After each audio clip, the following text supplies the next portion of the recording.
देखो आज की क्लास में जो है बेसिकली हम लोग समास क्या होता है और समास कितने प्रकार का होता है और इसको अच्छे तरीके से एग्जांपल के साथ हम लोग समझते हैं। सबसे पहले बात करते हैं कि समास क्या होता है। देखो समास जो है हम लोग बहुत बचपन से सीखते आ रहे हैं, राइट। इसको और इजी तरीके से सीखते हैं समास क्या होता है। सबसे पहले बात आता है समास क्या होता है, तो समास का एक डिफिनेशन होता है। समास का क्या डिफिनेशन होता है, दो या दो से अधिक शब्दों के मेल से बने हुए वाक्य को हम लोग समास कहते हैं। क्या कहते हैं, समास का डिफिनेशन होता है कि दो या दो से अधिक शब्दों के मेल से बने हुए वाक्य को या शब्द को ही क्या कहते हैं, समास कहते हैं। मानो सपोज दैट दो शब्द से कोई एक शब्द बन रहा है तो उसको हम लोग क्या कहते हैं, समास कहते हैं। अब देखो जो समास होता है मेनली 6 तरीके का होता है। कितना तरीके का होता है, 6 तरीके का होता है। समास कितने तरीके का होता है, 6 तरीके का होता है। कौन कौन सा समास होता है उसको एक एक करके हम लोग समझते हैं। सबसे पहले समास होता है अव्ययीभाव समास। क्या होता है, अव्ययीभाव समास। पहला समास को कहते हैं अव्ययीभाव समास। दूसरा जो समास होता है उसको कहते हैं तत्पुरुष समास। क्या कहते हैं, तत्पुरुष समास, तत्पुरुष समास। तीसरा जो समास होता है उसको हम लोग कहते हैं कर्मधारय समास। क्या कहते हैं, कर्मधारय समास। जो चौथा समास होता है उसको हम लोग कहते हैं द्वंद्व समास। क्या कहते हैं, द्वंद्व समास। उसके बाद जो समास होता है पांचवा उसको कहते हैं द्विगु समास। क्या कहते हैं, द्विगु समास, राइट, द्विगु समास कहते हैं। उसके बाद जो लास्ट होता है, राइट, जिसको हम लोग कहते हैं बहुव्रीहि समास। क्या कहते हैं, बहुव्रीहि समास। काफी दिन के बाद हिंदी लिख रहा है तो बुरा लग रहा है मेरा हिंदी गया। जो बेसिकली समास जो होता है वो 6 तरीके का होता है। एक को कहा जा रहा है अव्ययीभाव समास, एक को कहा जा रहा है तत्पुरुष समास, एक को कहा जा रहा है कर्मधारय समास, एक को कहा जाता है द्वंद्व समास, एक को कहा जाता है द्विगु और एक को कहते हैं बहुव्रीहि समास। अब एक एक करके अच्छे से हम लोग समझते हैं एग्जांपल के साथ कि किसको कैसे। पहले समझेंगे अव्ययीभाव समास किसके कहते हैं और दूसरा जो है इसको हम लोग बनाएंगे कैसे, क्योंकि एग्जाम में तो परिभाषा में पूछता है और कुछ बनाने भी आता है कि भाई समास विग्रह करो। जब समास विग्रह करने बोलेगा तुमको पता करना पड़ेगा कि ये समास कैसे विग्रह होगा और विग्रह करने के बाद समास का नाम लिखना पड़ता है कि कौन सा समास है।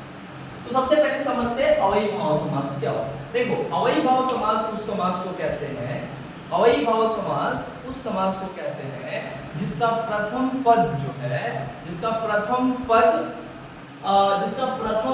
उपसर्ग तथा दूसरा पद जो है, जिसका प्रथम पद क्या होता है, उपसर्ग तथा दूसरा पद क्या होता है, मूल शब्द होता है। ध्यान, जैसे उपसर्ग में हम लोग पढ़ते थे तो पहले का जो शब्द होता है, शब्द का मतलब किसी भी शब्द का जो पहला वर्ड होता है वो क्या होता है, उपसर्ग होता है, इसका कोई मतलब नहीं होता है। और बाद का जो मूल शब्द होता है जिसका कोई अर्थ होता है।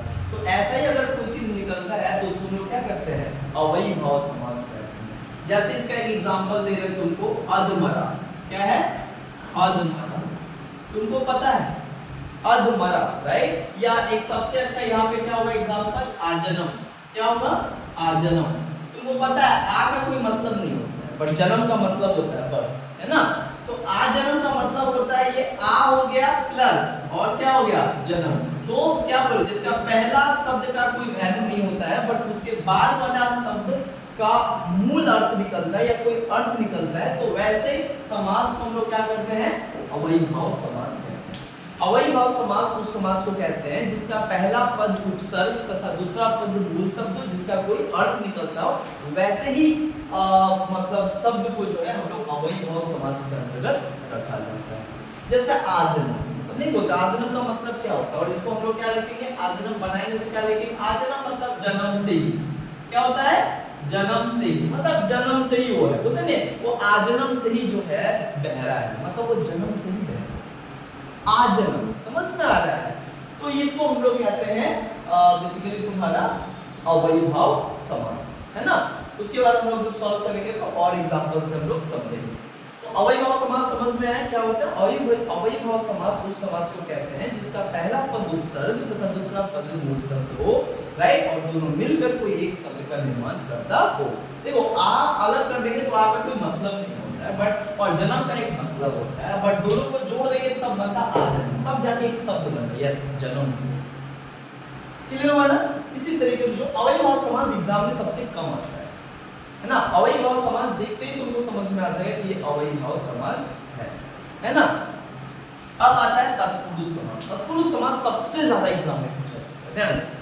इसका डिफिनेशन, अगर डिफिनेशन बहुत इजी में बता रहे, अगर डिफिनेशन समझ में आ गया तो समास एकदम हलवा है। तत्पुरुष समास किसको कहते हैं? तत्पुरुष समास उस समास को कहते हैं जिसके भीतर कारक का भाव आता है। तत्पुरुष समास उस समास को कहते हैं जिसके शब्द को देखते ही या उसको बोलते ही कारक का भाव आता है। तुम बोलोगे कारक का भाव कैसे आता है? जैसे यहाँ पे बोलते हैं हिमालय। हिमालय मतलब क्या होता है? हिमालय मतलब हिम का आलय। हिमालय मतलब हिमालय, हिम का आलय। तो का आया। तत्पुरुष समास उस समास को कहते हैं जिसको बनाते समय जो है उसमें कारक का भाव आता है, लेकिन जब वो शब्द लिखा होता है उसमें कारक छुपा होता है। तो लेकिन जब हम बनाते हैं तो कारक जो है बाहर निकल जाता है ना। इसको हम लोग क्या कहते हैं? जैसे एग्जांपल तुमको दिए हिमालय मतलब क्या है? हिम का आलय, है ना। उसके बाद जैसे एक और एग्जांपल दे रहे हैं राजपूत मतलब क्या होता है? राजपूत मतलब राजा का पुत्र, मतलब राजा का। और कारक, कारक मतलब क्या होता है? कारक तुम लोगों को हम पढ़ा दिए। कारक मतलब जो बेसिकली क्या होता है?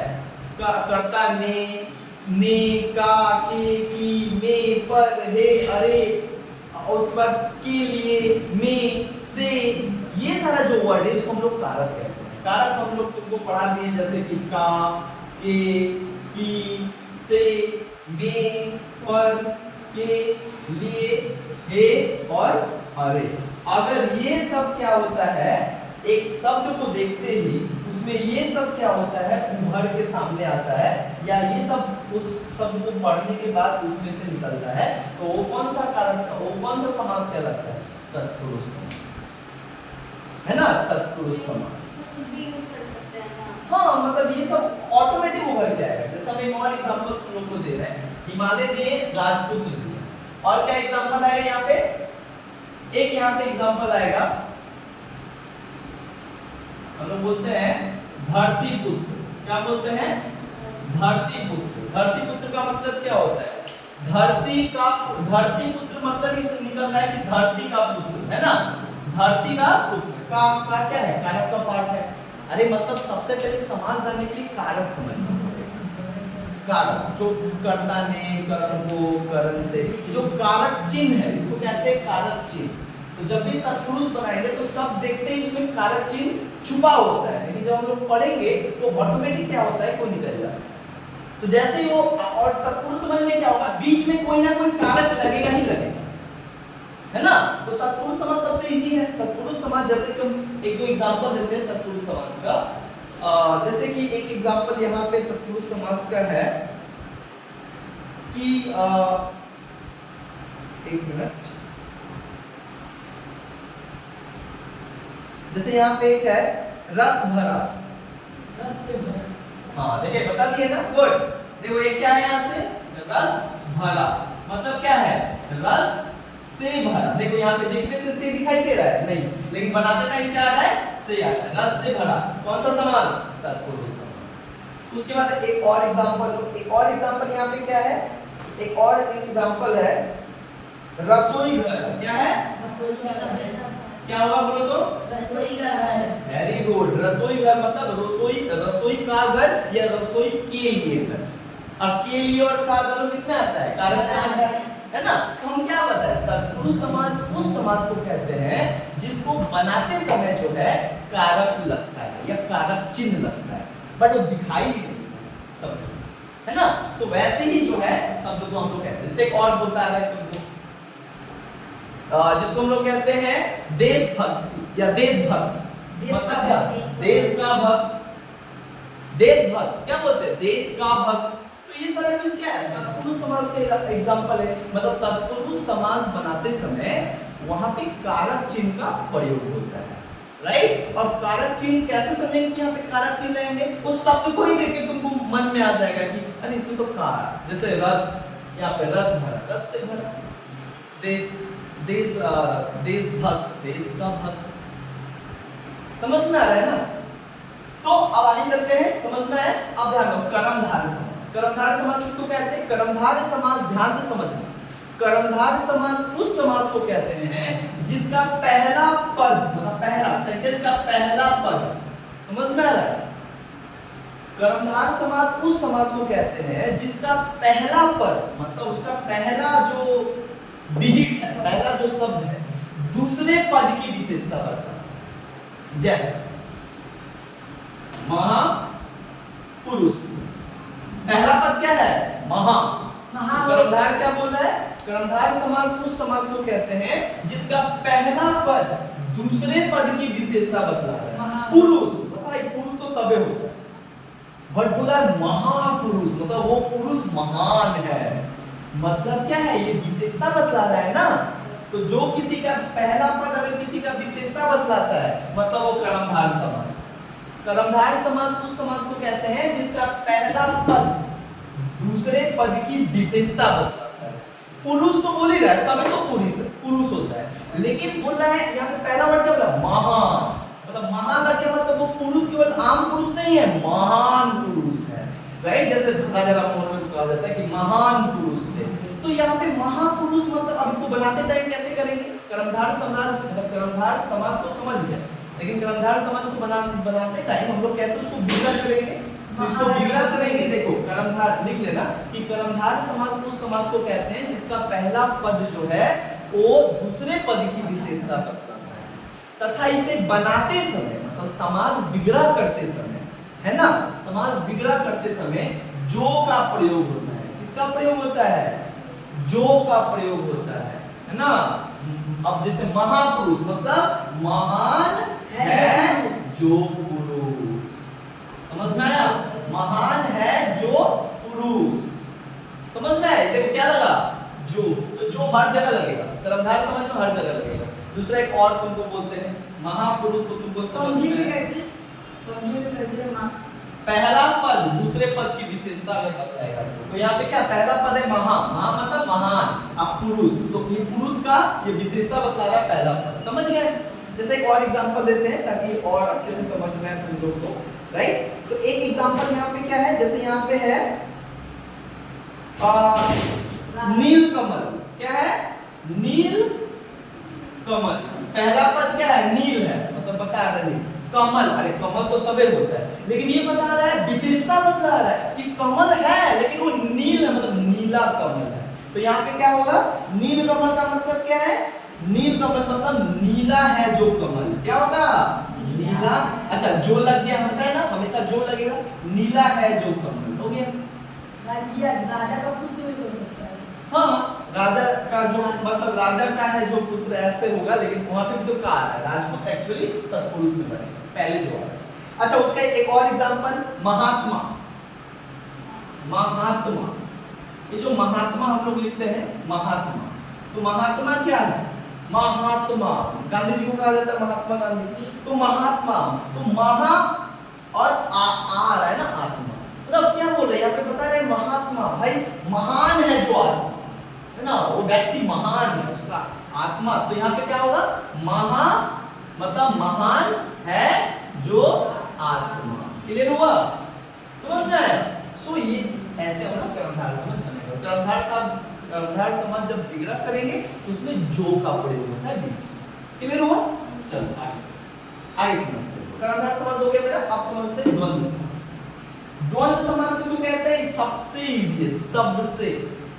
ध्यान दो, द्वंद्व समास उस समास को कहते हैं, द्वंद्व समास उस समास को कहते हैं जिसके दो शब्दों के बीच में एक योजक चिन्ह दिखाई देता है। मतलब मानो दो शब्द है, इधर है शब्द इधर, और बीच में एक डैश का साइन दिखाई देगा। क्या दिखाई देगा? डैश। ये तुमको पता है, डैश डैश ऐसे। जैसे हम एग्जांपल दे रहे हैं, माता कॉमा पिता, देखो डैश दिखाई दिया, तो जहां जहां डैश दिखाई देगा तुम समझ जाओगे द्वंद्व समास खत्म। जहां जहां बीच में डैश दिखाई देगा उसको समझेंगे द्वंद्व समास है। जैसे रात दिन लिखते हैं ना, बीच में डैश दे देते हैं, और सुख और डैश दुख, इसको कहते हैं योजक चिन्ह। तो यही बोलता है द्वंद्व समास। द्वंद्व समास उस समास को कहते हैं जिसके दो शब्दों के बीच में योजक चिन्ह अर्थात डैश का साइन हो। और जहां पे भी डैश का साइन हम लोग देखेंगे डायरेक्ट वहां पे समझ जाएंगे वो द्वंद्व समास है। और जहां पे डैश होगा तो द्वंद्व समास बोलता है कि समास विग्रह करने पर, और जहां पे ऐसे डैश का चिन्ह दिखाई दे तो इसको समास विग्रह करते समय डैश के साइन की जगह क्या लगाएंगे बनाते समय और। तो इसका जब आंसर बनाएंगे तो क्या होगा, माता और पिता, रात दिन रात और दिन, सुख दुख सुख और दुख। किसका? ठीक है, द्वंद्व समास। अब जो है यहाँ पे द्वंद्व समास समझ में है, एकदम इजी है। जहां पे डैश देखेंगे मतलब समझ जाएंगे ये द्वंद्व समास है, तो पहचानने में भी दिक्कत नहीं है कि द्वंद्व समास कौन है। जहां पे डैश द्वंद्व समास, और डैश को भरने के लिए आंसर में और, खतरनाक इजी है। उसके बाद क्या है, द्विगु समास। अच्छा, द्विगु समास किसको कहते हैं, ये और इजी, ये द्वंद्व समास से भी इजी सच में। देखो, द्विगु समास उस समास को कहते हैं जिसका पहला पद संख्यावाचक हो। संख्या तो हमको पता है, पैसा गिनने में तो हम लोग एक्सपर्ट है। संख्या मतलब क्या हो, जहां पे डिजिट मतलब नंबर से वो शब्द स्टार्ट होता है। तो द्विगु समास उस समास को कहते हैं जिसका पहला पद संख्यावाचक हो, उसे ही हम लोग द्विगु समास करते हैं। तथा उसे बनाते समय समूह या समाहार का प्रयोग होता है। क्या होता है, समूह या समाहार का प्रयोग होता है। तथा द्विगु समास को बनाते समय क्या लगता है, समूह या समाहार। समूह या समाहार का प्रयोग करते, याद रखना, विग्रह करते समय द्विगु समास के टाइम पे समूह या समाहार का प्रयोग लगता है। समूह और समाहार का प्रयोग करते हैं। जैसे कि एग्जांपल देते हैं, नवरात्रि, 9 दिन है। देखो 9 पहला पद, क्या बोले, पहला पद संख्यावाचक रहेगा। 9 मतलब 9 डिजिट है। 9 मतलब क्या, रात्रि मतलब क्या है, 9 रातों का समूह, लगा समूह। तो क्या बनेगा ये, 9 रात्रों का समूह।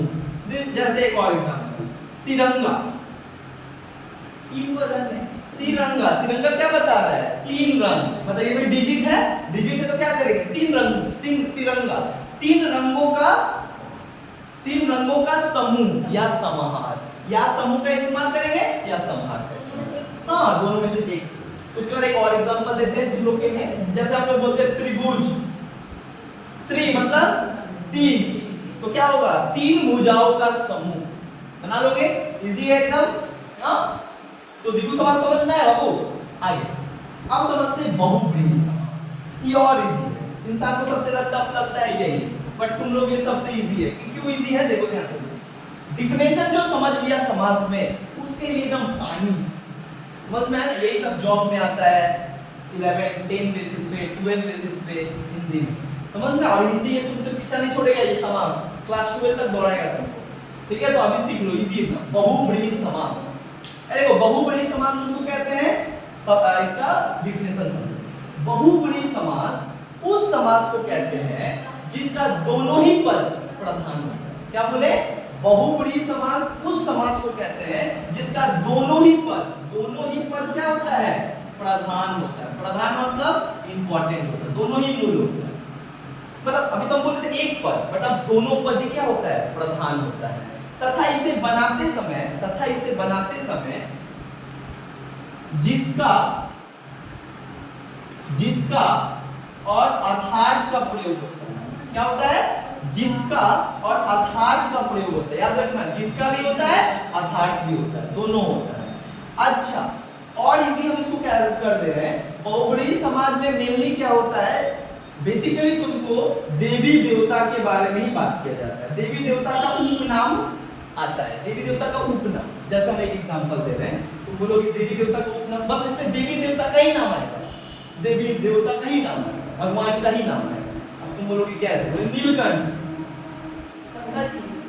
देखिए नीलकंठ आ गया ना मुझसे, अरे नीलकंठ तो संकट को कहते हैं। मतलब क्या बोल रहे हैं, बहुब्रीहि समास उस समास को कहते हैं जिसका दोनों ही पद प्रधान होता है तथा उसका कोई एक अर्थ निकलता है, उसके कोई एक मीनिंग होता है, एक उपनाम होता है, जो बेसिकली देवी देवताओं के लिए इस्तेमाल होता है। नीलकंठ मतलब क्या है, नीला है जिसका कर्ण, फिर आया अर्थात, तो नाम लिखोगे किसका नीला है कर्ण? शिव।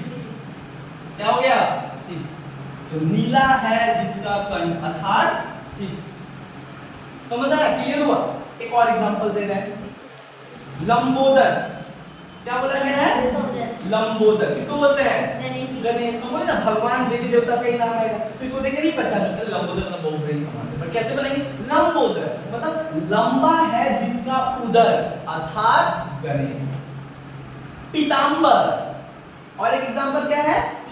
ये सब एग्जाम में आता है। पीतांबर, पीतांबर मतलब भाई जो पीला वस्त्र पहनता है, कौन है? पीतांबर मतलब पीला है जिसका वस्त्र या अंबर अर्थात विष्णु,